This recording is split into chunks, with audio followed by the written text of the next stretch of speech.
Barack Obama's push for diplomacy with Iran over its nuclear program has failed to quell talk of a pending military confrontation.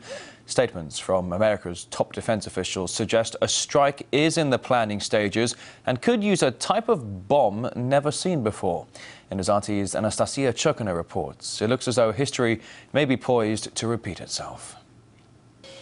Can you come out of the water for it? There you go. Fish are a popular pet among U.S. war veterans like Mathis Chereau, soothing the nerves of some of the roughly 170,000 American soldiers suffering from post-traumatic stress disorder. The U.S. Army flag has 183 campaign ribbons on it. Those 183 ribbons each represent wars. When you compare that to the 236 years that we've actually been around as a country, you're talking about, a war on average of once every year and 3 months.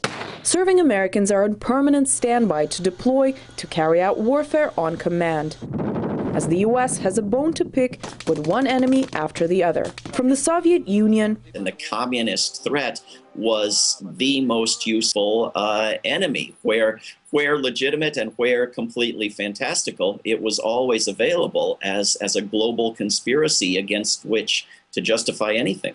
To smaller antagonists after the Cold War, the list keeps expanding. Allied air forces began an attack on military targets in Iraq and Kuwait. Airstrikes against Serbian forces. Our war on terror begins with al-Qaeda striking selected targets of military importance to undermine Saddam Hussein's ability to wage war. We hit Gaddafi's air defenses.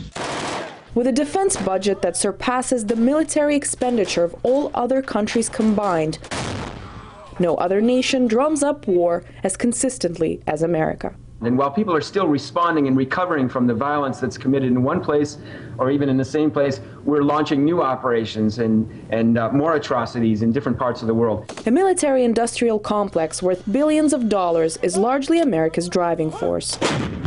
Deeply rooted in the system, it would serve no purpose if there was no one to fight. If there were no more enemies left, there would be a loss of a sense of mission. A frightening thought to many, as this would reveal the economic, social, and cultural emptiness at home.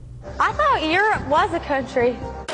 When there are no enemies, Putin trying to put together the evil empire again. Do in Syria what we're doing now in Libya? We've got to overthrow this guy. The threat that Iran poses us. Year in and year out, Americans are convinced that the U.S. has to remain on the defense. We're petrified of death by terrorism. So, shoot, I think a lot of Americans wish we'd spent more money on war. Finding the next target is never difficult. We are inventing the nation of Iran as an enemy, as a threat to the United States, as a possessor of nuclear weapons it does not possess, a nation that has not attacked another in literally centuries and has no capability or desire to attack ours. What country do you think the U.S. might start a war with next? Iran. Iran is the one. Iran. It should be Iran. The U.S. has been picking and choosing which countries to intervene in for centuries. As the list of nations that America loves to hate expands, the concept that no war at all is also an option seems to have been forgotten. Anastasia Chukina, RT, New York.